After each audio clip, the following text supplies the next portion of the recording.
की અદાલતમાં film star John Abraham પર આરોપ છે કે તેઓ પોતાની બોડીથી ઓબ્સેસ્ડ છે. જોન, તમે કહી રહ્યા હતા કે તમે ભણેલા ગણેલા છો, તમે ટોપ કર્યું હતું. પહેલી વાર ખબર પડી રહી છે કે કેમ કે અત્યાર સુધી તો અમે એ જ સાંભળ્યું કે જોન એબ્રાહમ એટલે sexy look, best body, fittest star. અને અમુક લોકો એ પણ કહે છે કે જોન એબ્રાહમ માત્ર જોવાની અને બતાવવાની વસ્તુ છે. તો દોસ્તાનામાં એ ખબર નહીં શું, પણ અહીંયા ધર ઇઝ અ કોન્સ્ટન્ટ એ છે કે બોડી પર વધારે ધ્યાન આપું છું. પણ મારું એ માનવું છે કે cinema is a visual medium, અને જો તમારી બોડી સારી છે, જો તમે ફિટ છો, તો એમાં કોઈ ખરાબ વાત નથી. I think it's important for you to be fit. અને જો એનાથી પણ આપણી જે ઓડિયન્સ છે એમને એક પ્રોત્સાહન મળે કે you can workout, you can be fit, તો એમાં કાંઈ ખરાબી નથી. તમારી બોડી જોઈને લોકોને પ્રોત્સાહન મળે છે, પણ તમને કોને જોઈને પ્રોત્સાહન મળે? આપણા દેશમાં, હિન્દુસ્તાનમાં, I think 90% of the kids have gone to the gym because of Salman Khan. એક આઈડિયલ હતા બધા માટે. મારો આઈડિયલ એક હતો જે સિલ્વેસ્ટર સ્ટેલોન હતા, કેમ કે મેં રોકી જોઈ એ ટાઈમે, અને રોકી જોઈ પછી મને લાગ્યું કે this guy has got great body, ક્યાંક વધારે જ હતી બોડી, પણ I said I want to work towards this kind of body. કેમ કે આપણી ઇન્ડસ્ટ્રીમાં મને એક પ્રોટોટાઇપ નથી મળ્યો જે કપડાં સારી રીતે પહેરી રહ્યો હતો. એ સમયે jeans, T shirt, there was no proper style with icon with good body. તો હંમેશા હું એ સમજતો હતો કે જો ફિલ્મ ઇન્ડસ્ટ્રીમાં આવી જાઉં અને હું એક રોલ મોડલ બની જાઉં, then it should be important to tell people કે have a good body, but have the right habits. Habits બહુ જરૂરી છે, કારણ કે બોડી તો કોઈ પણ બનાવી શકે છે, પણ કઈ રીતે બોડી બનાવી છે એ ઘણું ઇમ્પોર્ટન્ટ છે. No shortcuts. ના તો હું સિગરેટ પીઉં છું, ના દારૂ. I think these are all important things. આ કોઈ મોરલ, રિલિજિયસ કે એથિકલ વસ્તુ નથી, but it's go about it the right way. જો બોડી બનાવવી હોય તો સિગરેટ, દારૂ એવી વસ્તુઓથી દૂર રહેવું પડશે, ખાવાનું નિયમથી ખાવું પડશે, ડિસિપ્લિનમાં રહેવું પડશે. Very disciplined. ઘણું બોરિંગ છે, લાઈફ ઘણી બોરિંગ છે, પણ બોડી બતાવવી હોય તો શું કરવું પડશે? દોસ્તાના કરવું પડશે. ઇટ્સ લાઈક એકચ્યુઅલી હું ઓડિયન્સને કહેવા ઈચ્છું છું કે આઈ એમ એકચ્યુઅલી વેરી શાય. મને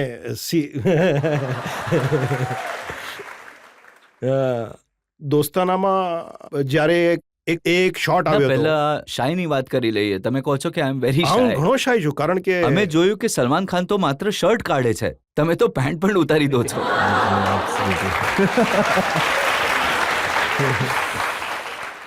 હું ઘણો કમ્ફર્ટેબલ છું મારી બોડીમાં, but I am also very shy. હું જનરલી આ જ્યારે લોકો કહે છે કે અરે શર્ટ ઉતારો, આ તે હું કરી નથી શકતો, કારણ કે હું ઘણો શાય છું. પણ ખબર નહીં, પણ દોસ્તાનામાં તો આખી ફિલ્મ યેલો અંડરવેરમાં કાઢી નાખી. તમે કહી રહ્યા છો કે જી, આમાં ઘણી ઇન્ટરેસ્ટિંગ વાત છે. When the clothes used to come, Abhishek માટે એક આખો વોર્ડરોબ આવતો હતો. મારા માટે 3 ટ્રંક્સ આવતા, એક હેંગરમાં, એક યેલો, એક રેડ, એક વ્હાઇટ. અને આફ્ટર ટાઈમ હું થાકી ગયો હતો. હું વિચારીને થાકી ગયો, યાર, કે મને કંઈ પહેરાવો પ્લીઝ. પણ જ્યારે અમે ફર્સ્ટ શોટ લીધો, getting out of water, at that point of time, લોકો, કરણ જોહર ત્યાં બેઠેલા હતા, and he said I will sell the film on the shot of you walking out of the water. And I said આમાં શું મોટી વાત છે? He said no, this is the shot. તો એમને એક્ઝેક્ટલી ખબર હતી કે શું કરી રહ્યા છે ફિલ્મ સાથે. અને એના પછી ન્યુયોર્ક, જી, એમાં પણ ન્યૂડ સીન કર્યા કપડાં ઉતારીને. જી, એ તો there was a torture scene. અને મારા હિસાબે કબીરને મેં પૂછ્યું કે should I how do you do torture scene, how are the prisoners tortured? તો એમણે કહ્યું કે પહેલાં તો એમના કપડાં ઉતારતા, એના પછી they put them on the ice blocks, એના પછી વોટરબોર્ડિંગ જેને કહે છે. So we went through the entire process of going through the torture, and I went through every step of that. તો ઘણું જરૂરી હતું. પણ ન્યુયોર્કમાં વધારે કરીને, જેમ કે આદિત્ય ચોપરાએ મને કહ્યું કે જોન, જો દોસ્તાનામાં તમને બોડી માટે માનવામાં આવતા હતા, તો ન્યુયોર્કમાં તમને પરફોર્મન્સ માટે માનવામાં આવશે. અને New York for me is a bigger commercial hit than Dostana, which a lot of people don't know. New York is a far bigger commercially. પણ ન્યુયોર્કમાં જે ફોટા હતા એને લઈને એક કેસ પણ થયો હતો. દિલ્હીની અદાલતે કહ્યું કે આવા ફોટા છાપામાં છાપ્યા છે, આવા ફોટા પડાવવા વાળાને તો જેલ મોકલી દેવો જોઈએ. અરે બાપરે. પણ શું કારણ છે કે તમે ફિલ્મોમાં વગર કપડાએ દેખાવ છો? ઘણી ગરમી છે.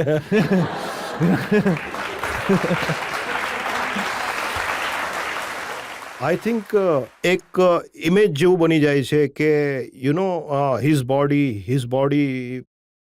પણ I don't want to be apologetic about the body. હું અપોલોજેટિક નથી કે અરે યાર હું શું કરું, સોરી. આ તે પણ જેટલું પણ થઈ શકે હું એ વસ્તુ પર કોન્સન્ટ્રેટ કરી રહ્યો છું કે ઓડિયન્સને એન્ટરટેન કરું અને પરફોર્મન્સીસ સારા આપું. કપડાં ઉતારીને એન્ટરટેન કરશો? જુઠાઈ સહીમાં એક સીન છે જ્યાં હું શાવરથી નીકળી રહ્યો છું અને અબ્બાસ ટાયરવાલા એકદમ સાઇક થઈ ગયા, બોલ્યા નહીં યાર મસલ્સ નહીં દેખાવા જોઈએ. તો સો ફોર્મ જે સાબુનું ફીણ હતું, he went, he covered every muscle like that. આખું કવર કરી દીધું. હી સેડ અરે ત્યાં એપ દેખાય છે એ કવર કરી દો. સો વી કવર ધ એન્ટાયર થિંગ. તો કોન્સન્ટ્રેશન એ છે કે આઈ ડુ ગુડ ફિલ્મ્સ. એ હું માનું છું કે ગુડ ફિલ્મ્સ છે, ડાયરેક્ટરની ડિમાન્ડ હોય છે, એ એવો રોલ તમને આપે છે, એક ઇમેજ બની ગઈ. પણ જ્યારે તમે ફોટો શૂટ કરો છો, હવે અમુક ફોટાઓ મારી પાસે છે. આ દોસ્તાનાનું ફોટો શૂટ છે. અચ્છા. હા. અને આ કોનું ફોટો શૂટ છે? એક મિનિટ, હું જોન જ છું? અબ્રાહમ. અરે ના ના, આ તો અભિષેક બચ્ચનનું બોડી છે. અચ્છા અચ્છા, હા હા, સારું છે.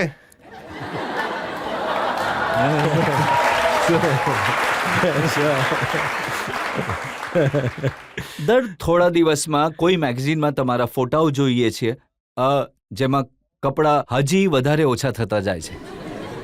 મેં બધું જ કર્યું છે લાઈફમાં રજતજી. I have done everything that I was suppose to do as a model. અને ફિલ્મ્સમાં મને લાગે છે કે આ લિમિટ સુધી પહોંચી ચૂક્યો છું. I think Dostana is the limit now. એનાથી વધારે તો it will be more kind of films now. ઘાઘરો પહેરીને પણ તમે વોક જી જી, it was a meant for a female model, પણ મને પહેરાવી દીધું એ ઘાઘરો.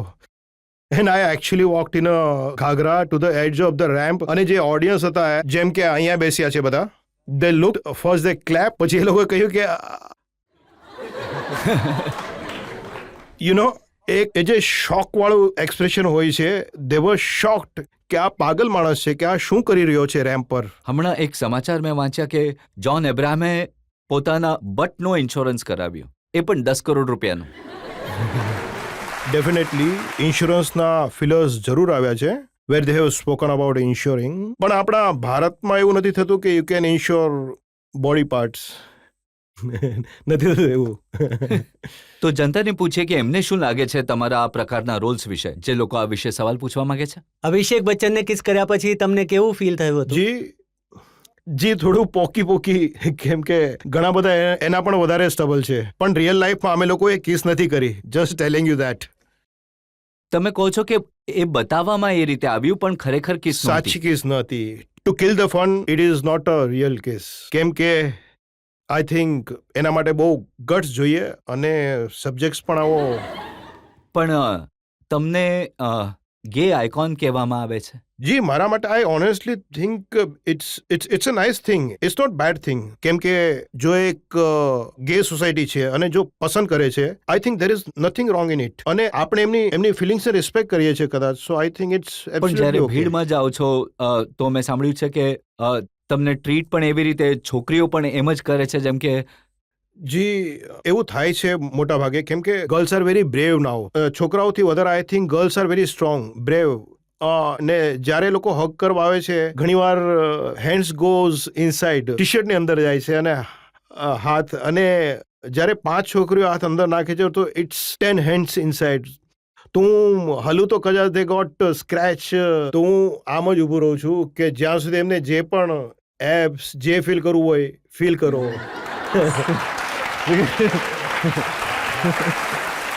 પણ મને સ્ક્રેચ નહીં કરતા. તો ઇટ્સ સ્વીટ, પણ મને સારું લાગે છે. It's sweet. આ બધું બહુ ગમે છે તમને? સારું લાગે છે એટલે એમની ફિલિંગ્સ બહુ સારી લાગે છે.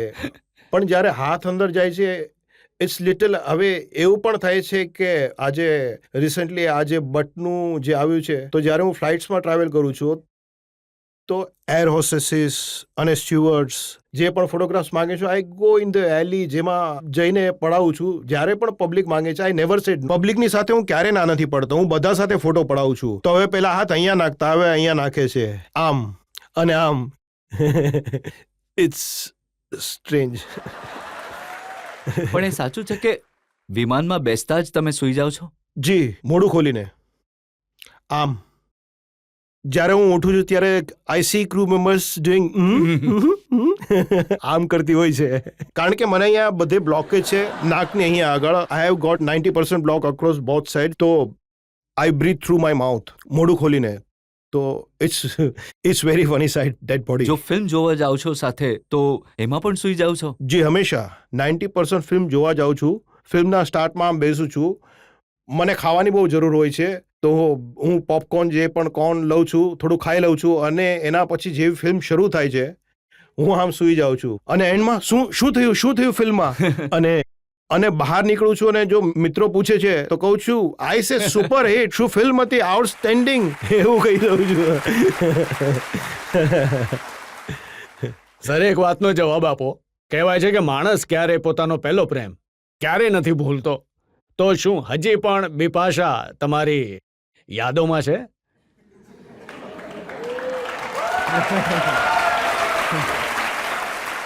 સર, પ્લીઝ સાચું બોલજો, ખોટું નહીં બોલતા. ઓકે, બિપાશા ડેફિનેટલી મારા માટે ઘણી સ્પેશિયલ છે, કેમ કે રિલેશનશિપ રહે ના રહે લાઈફમાં પણ જે રીતે બિપાશાએ મને સપોર્ટ કર્યો છે ઇન્ડસ્ટ્રીમાં, અને she has been very solid figure for me.